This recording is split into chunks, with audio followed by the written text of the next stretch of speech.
Stories of Journey to the West, Chapter 67. The Tang monk, Sun Wukong, the Monkey King Zhu Bajie, Pigsy, and Sha Wujing, they're traveling west. Just left small western heaven behind them. And it's late spring. Everything's blooming. Looks quite nice, actually. Conceptively nice, maybe. Huh, maybe. But evening's coming on, and, basic need, shelter. Right, and straight away you get that clash of personalities. Oh, yeah. Wukong's all confidence, isn't he? Totally. He's basically joking, like, oh, if we can't find a place, I'll just prop up the sky with my staff, build us something. Typical Wukong boast. His staff could hold up the sky if it fell, yeah. But then you have Zhu Bajie. Pigsy. Always practical, or maybe just anxious. Anxious, yeah. Worried about, and he lists them. Tigers, leopards, wolves, and monsters. The real dangers of being out at night. So it immediately shows there are different ways of dealing with, well, anything difficult. Wukong's like, I'll magic my way through, and Bajie's like, but what about the wolves? Precisely. It's that core conflict. Wukong's almost divine power versus Bajie's very human fears. You almost feel sorry for the Tang monk caught between them sometimes. Definitely. Okay, so dusk is settling in, and finally they see it. A mountain village. Ah, salvation. Or so they think. Right. Not quite. So the Tang monk, he goes up and knocks on this gate. It's shut tight. And an old man answers. Just plainly dressed, black turban, carrying a staff. Looks like a regular villager.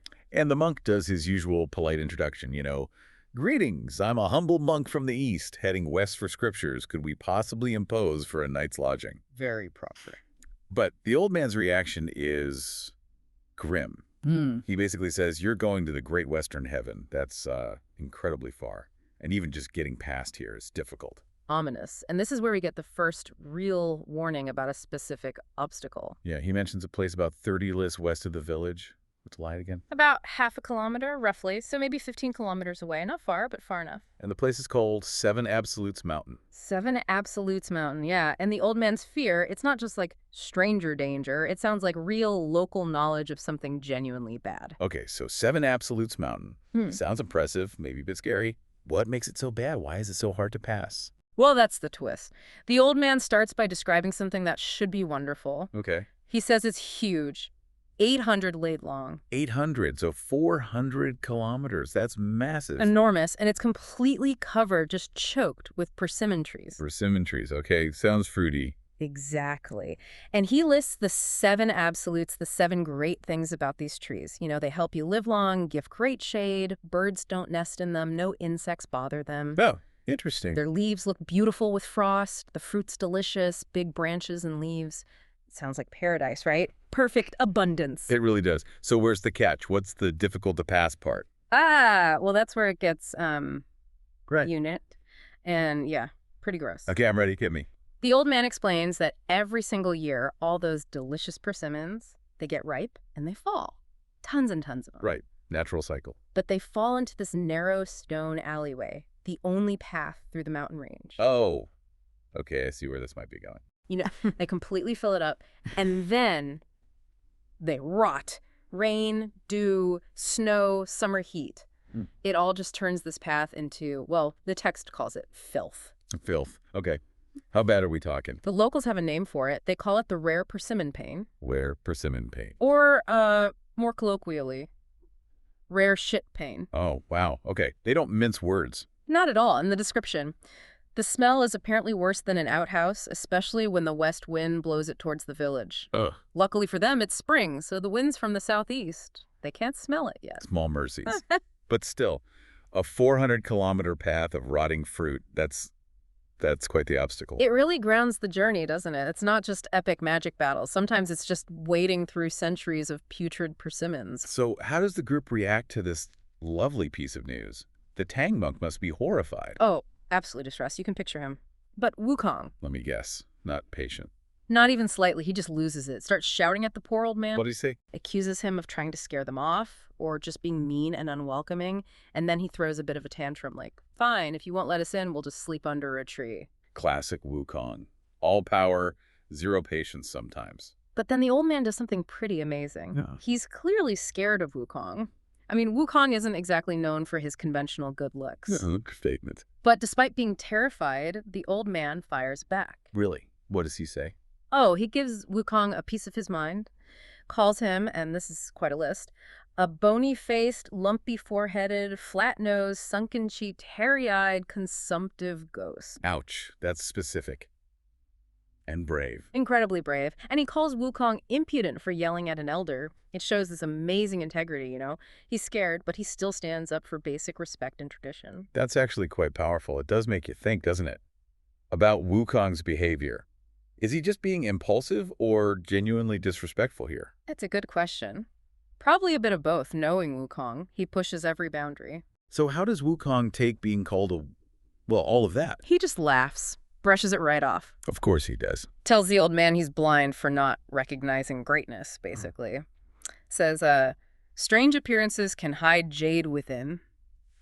Don't judge a book by its cover, especially this book. And knowing Wukong, I bet he doesn't stop there. Not a chance. He launches into one of his epic boasts. Full-on self-promotion. Ah, the resume? Pretty much. Born from a stone, flower fruit mountain, Dongsheng divine continent, trained by a sage. Can stir up oceans? Subdue dragon mothers, carry mountains, chase the sun. Bind monsters, capture Sub demons. stars, change constellations, steal heaven, turn earth.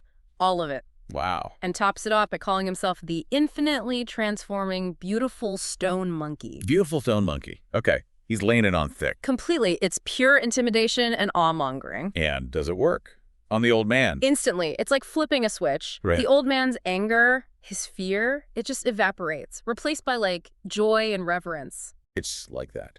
From terrified and insulting to reverent. Just like that. He immediately, respectfully invites them into his home, which, by the way, is described as being secured by thorny hedges and stone walls. A simple, protected place. So they go inside. What's the hospitality like now? Complete 180. The old man's all smiles, gets them chairs, brings tea, bustles about preparing this big vegetarian meal. Where do they get? Sounds pretty good, actually. Gluten, tofu, taro sprouts, radishes, spicy mustard, turnip, fragrant rice, and this vinegar-stewed mallow soup.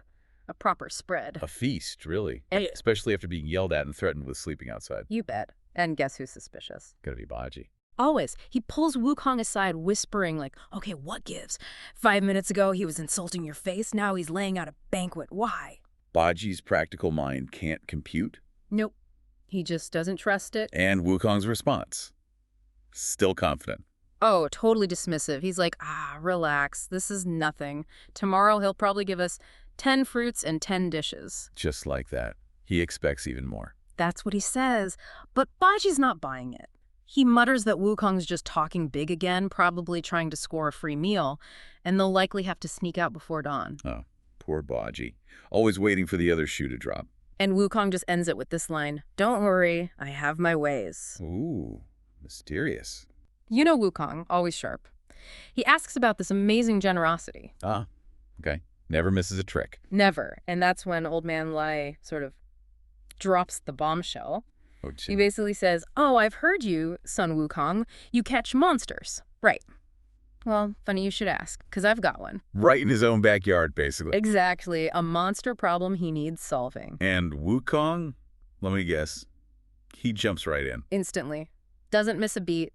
Bows really deeply, like he's sealing the deal then and there. Okay, yeah, that sounds like Wukong. Just head first into the action. It's classic Wukong, but then of course you've got Bajie. Oh yeah, Pigsy, what does he have to say? Always ready with a comment, right? Always. He immediately makes this crack about Wukong being more excited than if it was his own grandfather needing help. Always rushing into trouble is the implication. Huh. Yeah, that sounds like their dynamic. So what is that exchange, Wukong's eagerness and Bajie's cynical remark? Tell us about them. Well, it just perfectly shows their relationship. Bajie sees Wukong as reckless, always making things complicated. Right. Creates work. Creates work, exactly. But for Wukong, it's who he is. It's his job description, almost, catching demons. But Wukong's explanation for the bow is really interesting, isn't it? Oh, absolutely. Because he doesn't just say, "I'm keen."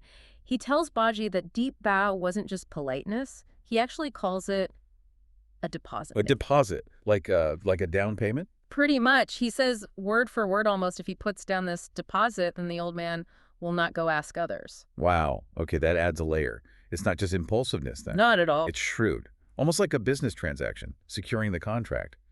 How does thinking of it as a deposit change how we see Wukong here? It shows he's not just a fighter. He's smart. He understands leverage. He knows how to make sure he's the one they rely on. So it secures his value, makes him indispensable. Exactly. It's strategic. It adds this layer of street smarts, maybe, to the Monkey King persona.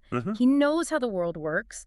Okay, but then the master, Tang Sanzang, steps in. He tells Wukong basically, hold on, don't be so rash. He asks, what if this monster is too powerful? Won't that make a mockery of a monk's word? Ah, so it's about reputation. It's that tension again, isn't it? But Wukong just sort of brushes it off. Pretty much. He just laughs, tells his master not to worry, says he'll just ask a few more questions first. Very confident. And his next question is quite clever too, right? Yeah. It is. He turns back to the old man and asks something like, look, this place seems peaceful, it's populated, it's not remote. How could a monster be bold enough to cause trouble for a big family like yours right here? Good question. This old man, he paints this picture, 3 years and 6 months of terror. Yeah, a long time. But he says the last 2 years were really bad. This demon just showed up, started eating cattle, horses, pigs, sheep. Just devastating their livelihood. And worse, swallowing chickens and geese whole, and even eating men and women alive. It sounds just relentless, unstoppable. Absolutely horrific. And that's where Sun Wukong, the Monkey King, comes in. The hero arrives. They ask him for help. And Wukong's response. His first reaction is, well, a bit cagey. He says the demon is difficult to catch. Right after that, they accuse him of just being a monk who cheats for food, all talk. Ah, okay, so they called him out. And that seems to flip a switch. Suddenly, Wukong's like, difficult? No, actually catching this demon.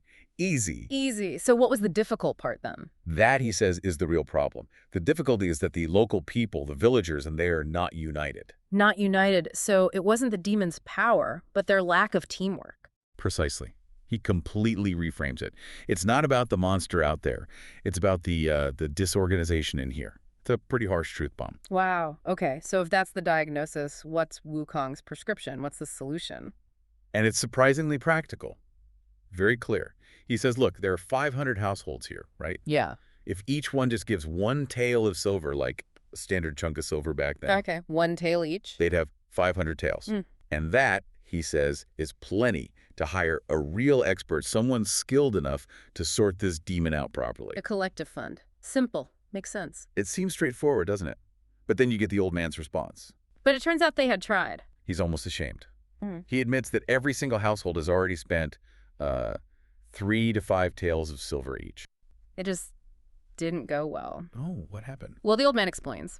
The year before last, they invited this monk from Shan'an Li. Okay, a spiritual approach. Yeah, sounded the part, dressed in a kasaya, the robe, talking about the Peacock Sutra, reciting the Lotus Sutra, braining incense, using a bell, pulling out all the stops, basically. So confronting the monster spiritually. And the monster shows up. Wind, clouds, the whole dramatic entrance, and they fight.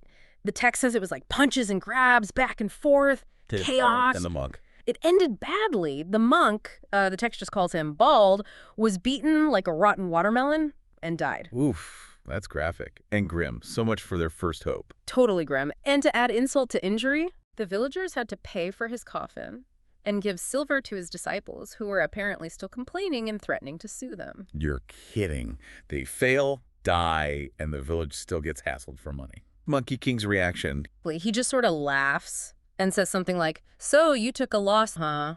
So you'd think after that disaster, maybe they'd, I don't know, give up or try something radically different. But they didn't. Nope. The very next year, desperation drove them to try again. Okay, who did they call this time?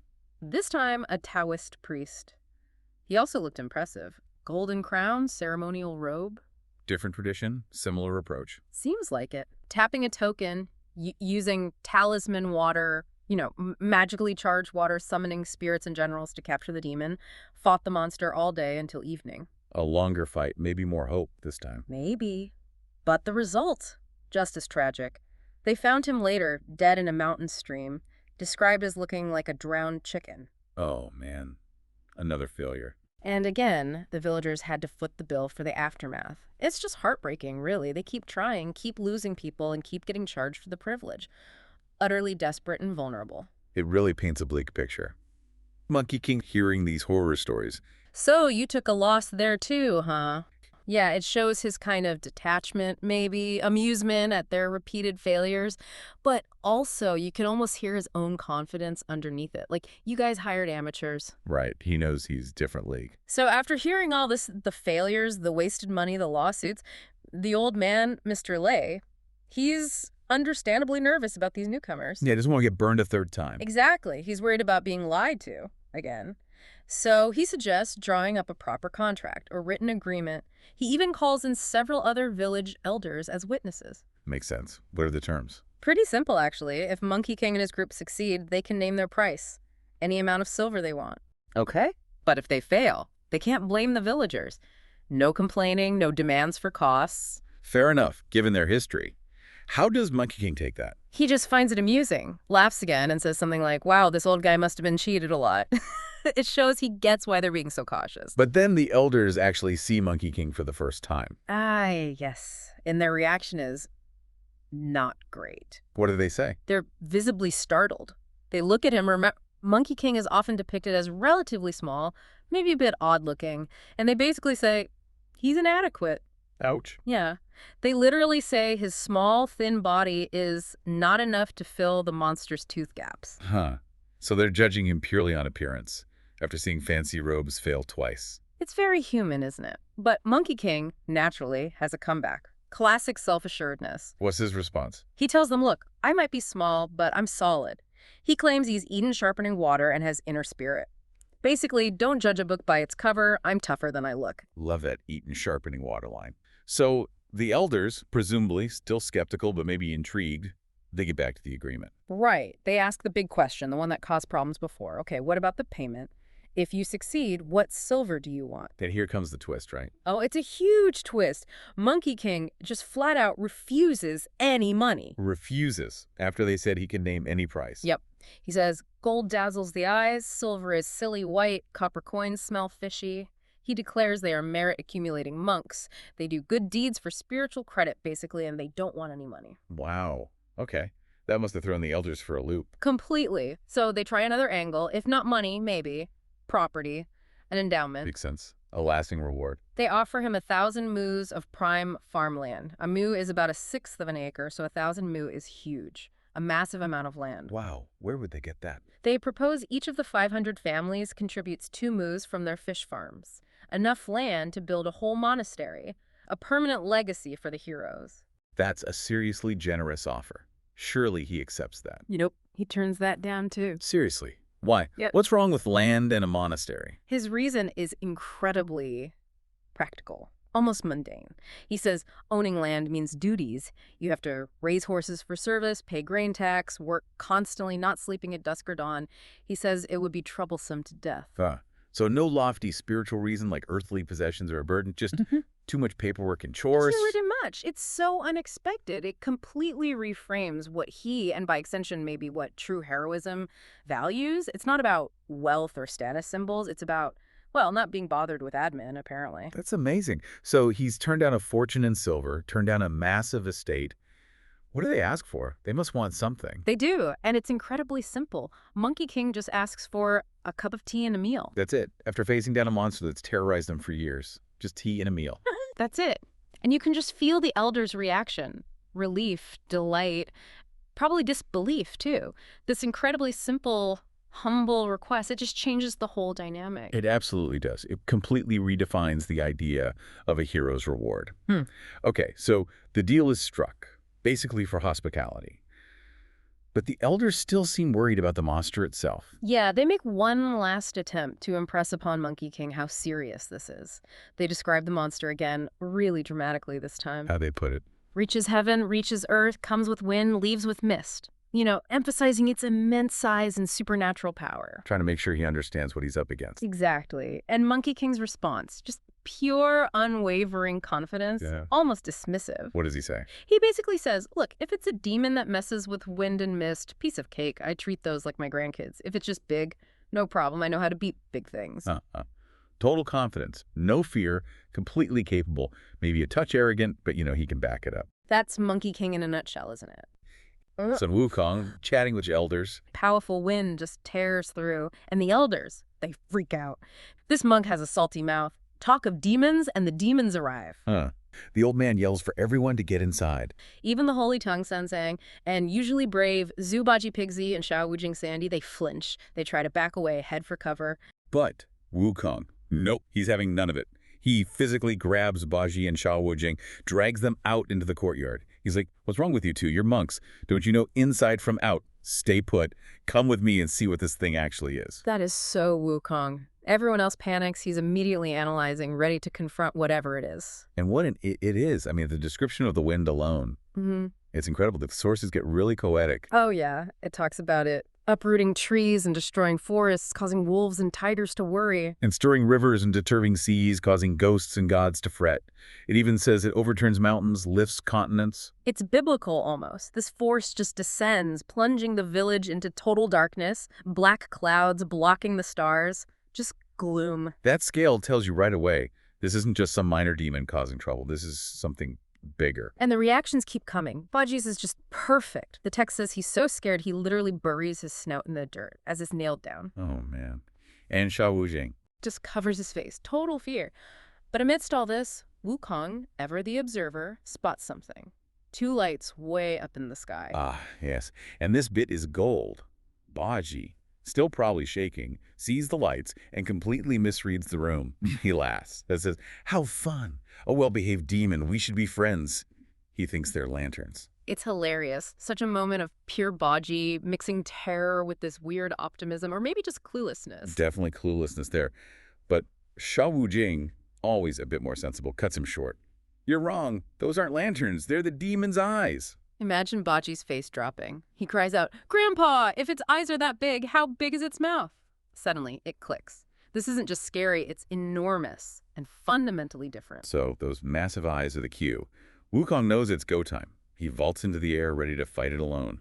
But first, he tells Bajie and Xiao Wujing, protect the master. Smart move. Always thinking strategically, even in the heat of the moment, prioritizing Tang Sanzang's safety. And the monster's fighting style. Yeah. This is where it gets really strange. Right. It doesn't talk. Wukong shouts at it, where are you from? Stuff like that. But the monster just attacks fiercely with a long spear. And Wukong actually notes he's truly deaf and mute. That silence is bizarre. And, as it turns out, a huge clue about what they're dealing with. Yeah, a hint about its nature long before the big reveal. The fight itself goes on for ages, apparently. Yeah, the sources say they battle way up in the air until like 3 a.m. No clear winner. But Bajie, watching from down below, he notices something important. What's that? The monster's only defending, just parrying Wukong's staff, which Wukong keeps aiming at its head. It's not really pressing an attack. Interesting. Defensive posture. That suggests, well, something. Maybe it's not purely aggressive or its power works differently. And of course, Bajie sees this stalemate and thinks, my chance for glory. Exactly. He wants the credit, the first cup of wine, as he puts it. So he jumps into the fight, rake ready. Typical Bajie. Always looking for an angle. And this is where that weird weapon detail comes in. The soft handle spear. Bajie's fighting it right.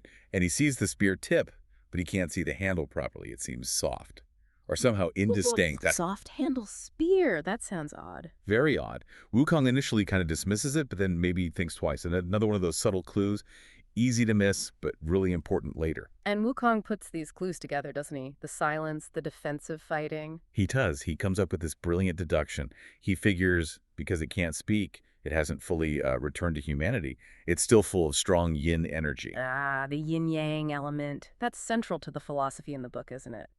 Yin being dark, passive, feminine energy. Yang being light, active, masculine. Demons often represent that imbalance. Exactly. And Wukong's genius is often seeing that underlying energy dynamic. So based on the strong yin energy, he predicts what will happen. What's the prediction? That the monster will have to retreat at dawn.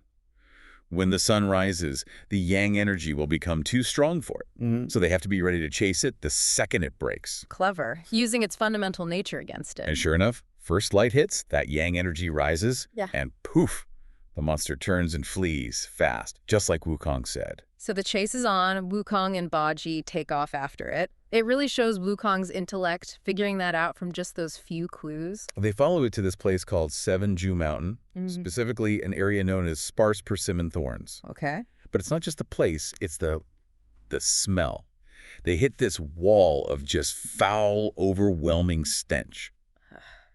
What kind of stench? Well, Bajie, never one to mince words, immediately gags and yells, "Whose house is cleaning a latrine?" This stench is unbearable. Uh-huh. You can just picture him. So relatable, that reaction to a truly awful smell. Totally. But Wukong, even though he's holding his nose too, he's focused. Quickly, quickly, pursue the demon. He knows they're close. That stench has got to be another clue, right? Pointing towards its less refined nature. Bingo! And then, the big reveal. The creature they've been fighting, the source of the wind, the silent spear wielder. It shows its true form. And it is. A python. A massive, red-scaled python. And the description is just wild. Lay it on us. Okay, get this. Eyes like morning stars. Its nose spouting morning mist. Teeth like dense steel swords. Claws like curved golden hooks. Wow. Sounds formidable. Oh, it gets better. It has this fleshy horn on its head, like thousands of gathered agates. Its whole body is covered in red scales, like millions of layered rouge. So visually stunning in a terrifying way. Yeah, when it's coiled up, it looks like a brocade quilt. But when it flies, people might mistake it for a rainbow. A rainbow. That's quite a contrast with the stench. Right. Its resting place gives off that sky-piercing stench. And when it moves, it's shrouded in red clouds. And the size. It's immense. So large people couldn't see east or west past it. So long it spanned a mountain north and south. Just unbelievably huge. No wonder Bajie was worried about its mouth size earlier. Exactly. And Bajie, true to form, cracks a joke even now. If it wants to eat people, it'd need 500 for a meal and still be hungry. He never quits, does he? Never. But here's the crucial part. Wukong has the aha moment. He realizes what the soft-handled spear was. What was it? Its tongues. Its two long tongues, the text calls them astron. That's what Bajie saw, flickering like a spear tip, but without a solid handle. Whoa, okay, that changes everything about the earlier fight. The softness wasn't the weapon, it was the creature itself. Precisely. It shows Wukong connecting all the dots, the silence, the defensive moves, the weird weapon, it all clicks into place. And that means a new strategy. Right, because now he understands its physiology better, so what's the new plan? Well, the python tries to escape again, slithering into this narrow cave.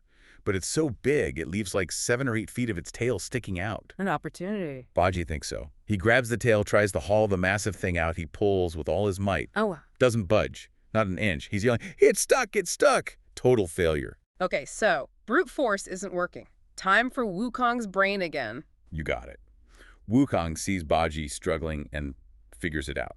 The cave's too narrow for this giant snake to turn around inside. Ah, so if it went in head first... It must have another way out, a backdoor exit. Yeah. So Wukong comes up with this clever trap.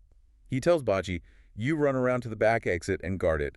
I'll attack from the front." Sounds like a solid pincer movement. It should have been. So Bajie sprints off to find the back hall. As soon as he's gone, Wukong jabs his staff into the front entrance. Okay.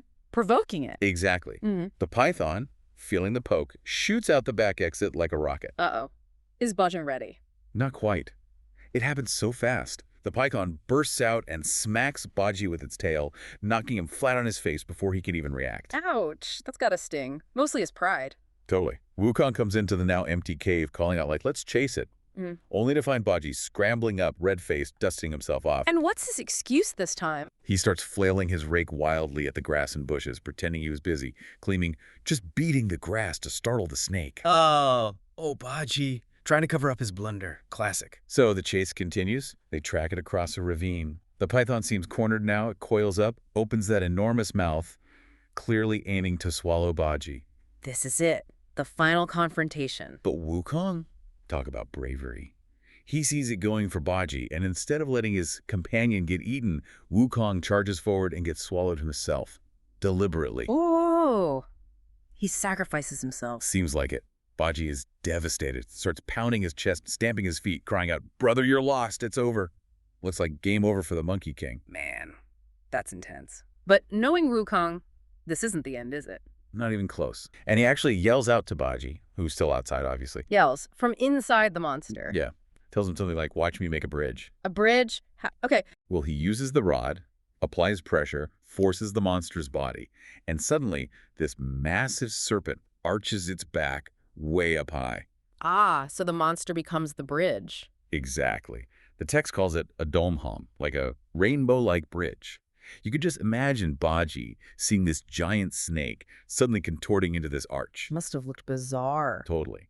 And Bajie, being Bajie, apparently mutters something like, "It looks like a bridge, sure, but nobody's going to walk on that." Always practical, Bajie.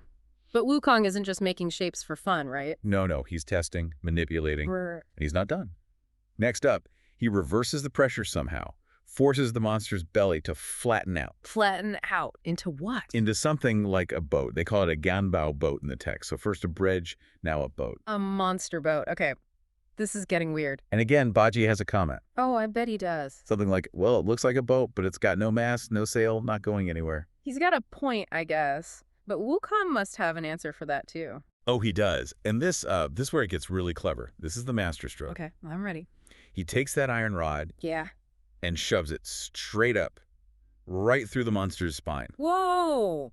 Through the spine. Yep, hardcore. Makes it stick out the top by 5 or 7 zagate.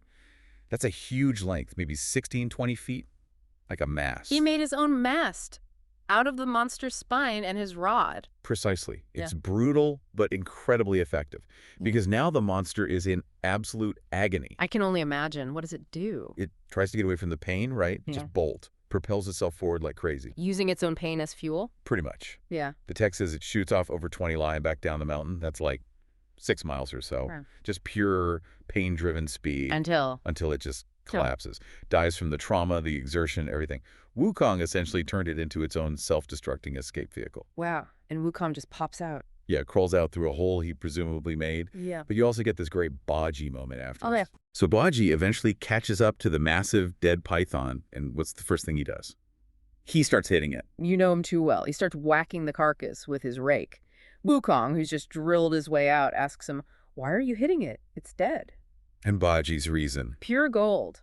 He says, "Brother, you don't know. I, old pig, have loved beating dead snakes my whole life." Uh-huh. That is the most Bajie line ever. So, okay, back in Tuolu village. The villagers were apparently beside themselves, right?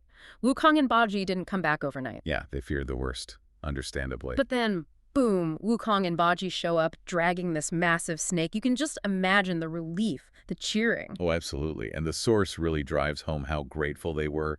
They believed this python was genuinely hurting them, taking people. So seeing it dead, they basically saw the monks as like divine saviors, bowing, thanking them profusely. They wanted them to stay for days, didn't they? Like 5 to 7 days. Yeah, they tried, offering feasts, everything. Right. But the monks, they're on a mission. They were reluctant to stay too long. And since the monks wouldn't take money, the villagers got practical.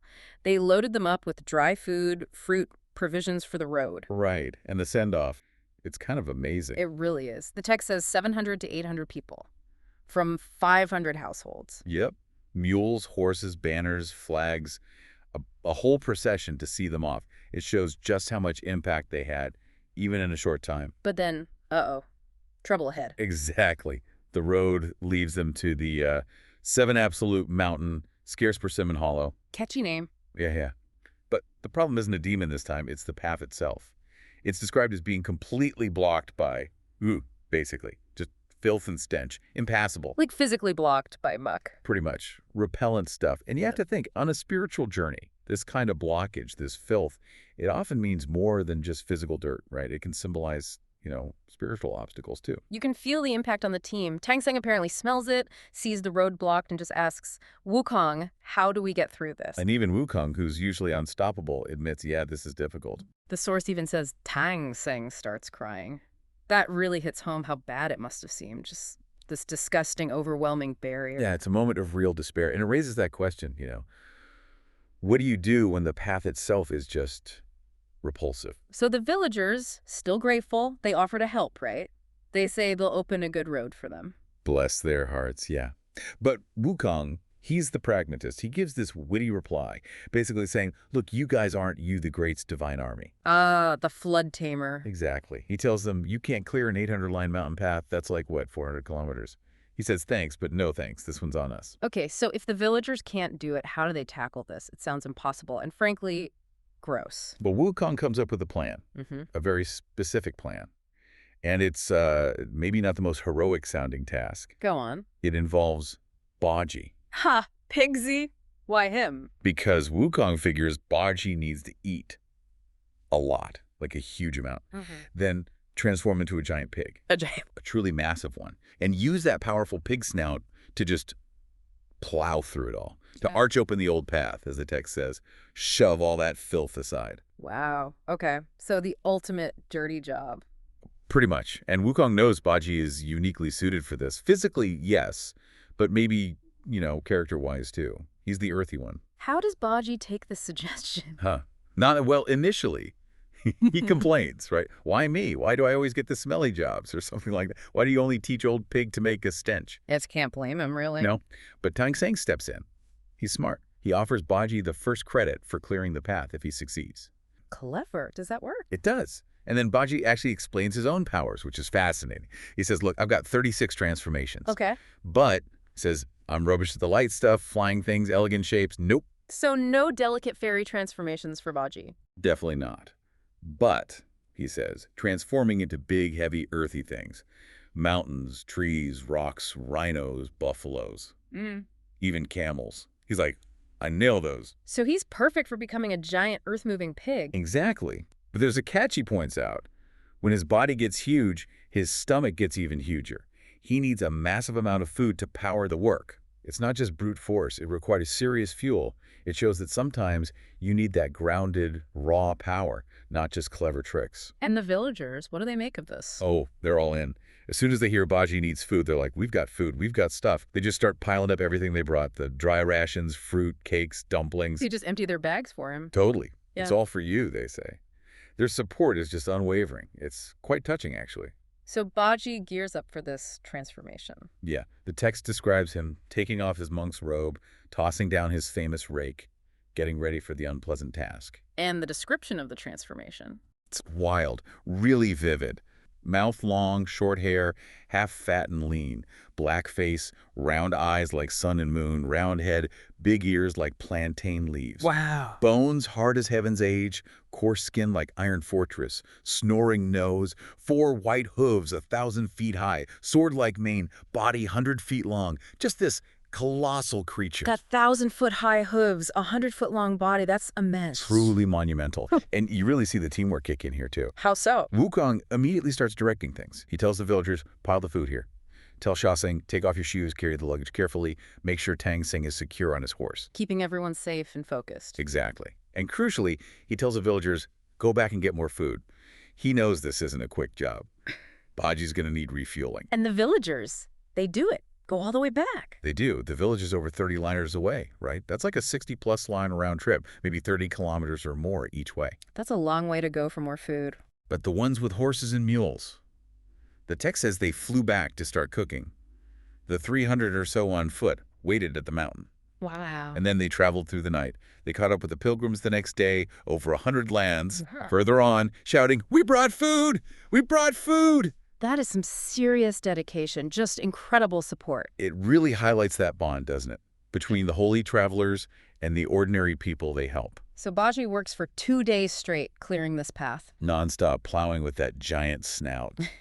And afterwards, he eats 7 or 8 stone of rice, all kinds, just inhaled it. 7 or 8 stone, how much is that even? A lot. A stone is usually 14 pounds, so upwards of 100 pounds of rice, maybe more depending on the historical measure, just a staggering amount. Fueling that incredible effort. Exactly. And once the path is finally clear, the job done. Tang Seng, Wukong, Sha Seng, they thank the villagers immensely. A real moment of shared success before they finally continue on their way. It's such a unique solution to a unique problem, and the chapter ends with some powerful lines, right? Yeah, it summarizes it beautifully. Let me find the gist. It talks about the villagers returning home, Bajie clearing the mountain through pain. Tang Seng's sincere heart, Wukong's magic. Right. The 1,000-year-old scarce persimmon is clean today. The 7 absolute hollow is open this day. And then the key part. The 6 desires and worldly feelings are all cut off, safe and unimpeded. They bow to the lotus platform.